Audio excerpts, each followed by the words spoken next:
అభివృద్ధి పథంలో దూసుకెళ్తున్న ఆంధ్రప్రదేశ్కు కేంద్ర ప్రభుత్వం కూడా తన వంతు సాయం చేస్తోంది.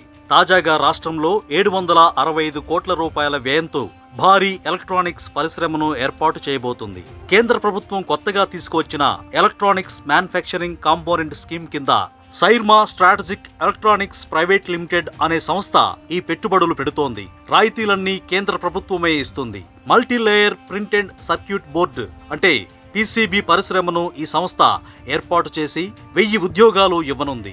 ఈ విషయాన్ని కేంద్ర ఎలక్ట్రానిక్స్ ఐటీ శాఖ మంత్రి అశ్విని వైష్ణవ్ తెలిపారు. ఈ పరిశ్రమను ఎక్కడ ఏర్పాటు చేయాలి, కేటాయించాల్సిన భూముల వ్యవహారాలను రాష్ట్ర ప్రభుత్వం చూసుకుంటుంది. ఎలక్ట్రానిక్ సర్క్యూట్ బోర్డులకు ప్రపంచవ్యాప్తంగా డిమాండ్ ఉండడంతో మేక్ ఇన్ ఇండియా ప్రాజెక్ట్ కింద ఈ కంపెనీ ద్వారా 7,000 కోట్ల రూపాయల విలువైన ఉత్పత్తులు తయారవుతాయి.